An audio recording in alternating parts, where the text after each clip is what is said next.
10 years ago, I was a broke musician with zero IT experience, no tech background, no fancy degree, nothing. Then, with the help of a mentor, I landed my first IT job, became a network engineer, and eventually made the jump to cybersecurity engineering field. I even moved across the world to Australia to do some cyber projects and consulting.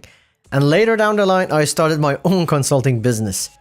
Honestly, no one's more surprised than me at how fast things changed. Now, I've been in the IT industry for over a decade and I help others do the same. In this video, I'm breaking down the top 5 skills you absolutely need if you want to land a technical cybersecurity role in 2025 and beyond. These aren't theoretical. I've seen them in action and used them myself.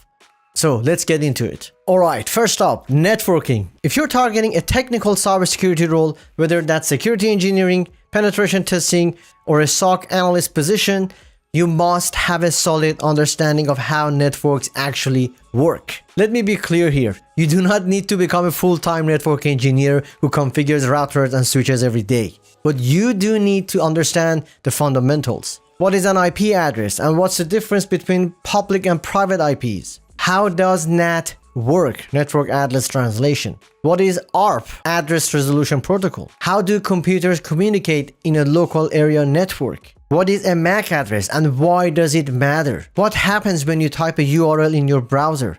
How does DNS resolve it? How do protocols like HTTP or HTTPS handle the requests? If you're investigating malicious traffic as a SOC analyst, you need to spot suspicious IP addresses and understand how traffic flows. If you're an ethical hacker running penetration tests, you'll be scanning hosts and dealing with subnets and ports all day. Networking is literally the foundation of everything in IT and cybersecurity. And you might be asking yourself where to learn it. You can start with the CompTIA Network Plus curriculum. It covers all the key concepts that you need. You don't necessarily have to actually take the exam itself or go through all the content.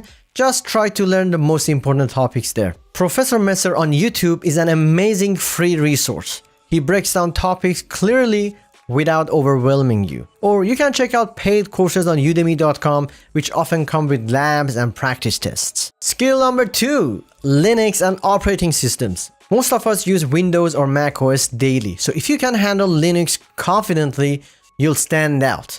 No, you don't have to be a hardcore sysadmin, but you do need basic command line skills, like how to move and archive files and folders, manage processes, restart services, and check system logs. You might be asking yourself, why does this matter? To be honest with you, if you're aiming to be a penetration tester or ethical hacker, you'll likely use Kali Linux or other security-focused distributions. Even if you're a SOC analyst, you might pivot into Linux environments for incident response. Being at least conversationally Linux is a huge advantage. If you want my recommendation on how to learn it, you can set up a virtual machine like VirtualBox or VMware with a Linux distribution on it.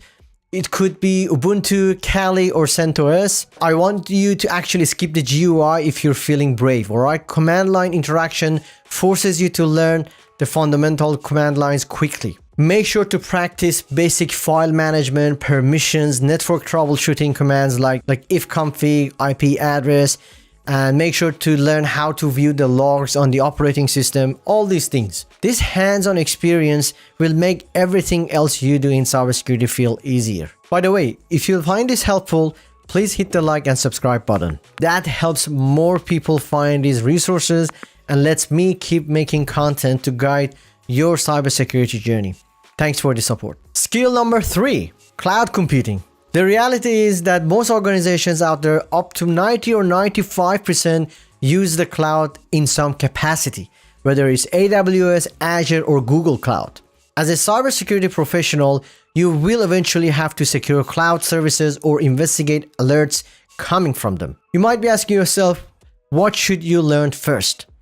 If you're looking at AWS, start with AWS Cloud Practitioner to get a baseline understanding of core services like EC2, S3, VPCs, identity and access management in AWS, and things like that. For Azure, you can check out Azure Fundamentals AZ900 or SC900, which covers the security side of Azure's offering. The great thing about cloud is you don't need expensive hardware or a data center. Honestly, you can spin up resources right in the portal with a free or pay-as-you-go account. Get hands-on with services, fire a virtual machine, create a storage bucket, experiment with setting up IAM roles and things like that. This experience looks great on a resume and shows you're up to date with modern tech. Number 4, scripting and automation. I'm not sure if you guys know this, but we live in an era where AI is starting to replace some entry-level tasks, unfortunately. Many routine tasks in IT and security can be automated with the right script.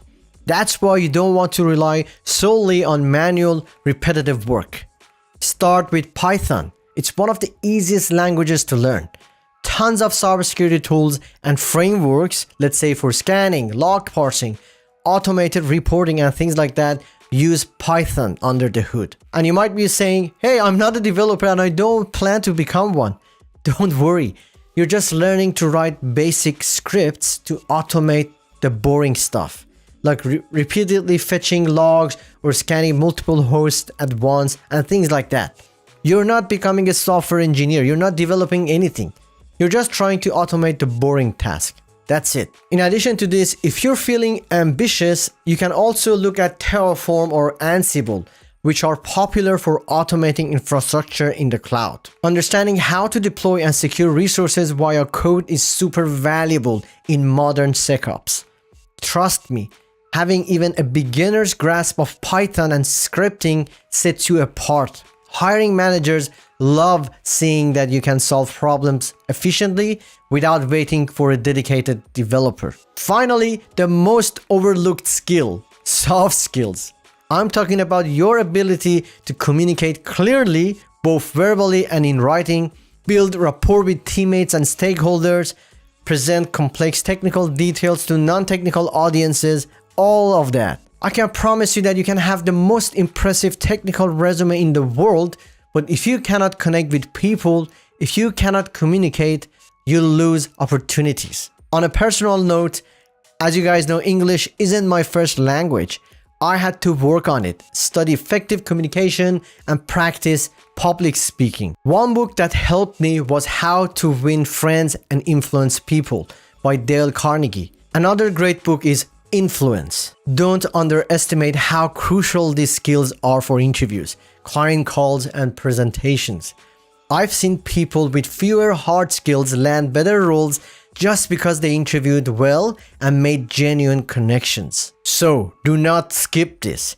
Make sure that you hone your soft skills. So to recap, here are your 5 must-have skills if you're aiming for a technical cybersecurity role in 2025 and beyond. Number 1, networking fundamentals.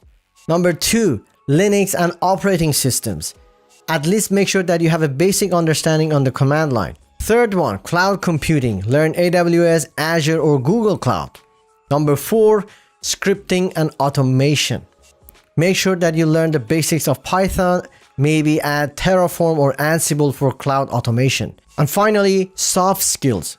Communication, rapport building, and the ability to connect with people. That's it, guys. If you nail these 5 skills, you'll have a massive advantage in the cybersecurity job market. Now, if you want to take it one step further, I've got another video where I talk about the top entry-level cybersecurity projects you can work on right now to make your resume pop. Just click on the link here or in the description to watch the next video. Thank you so much for watching, and I'll see you in the next video.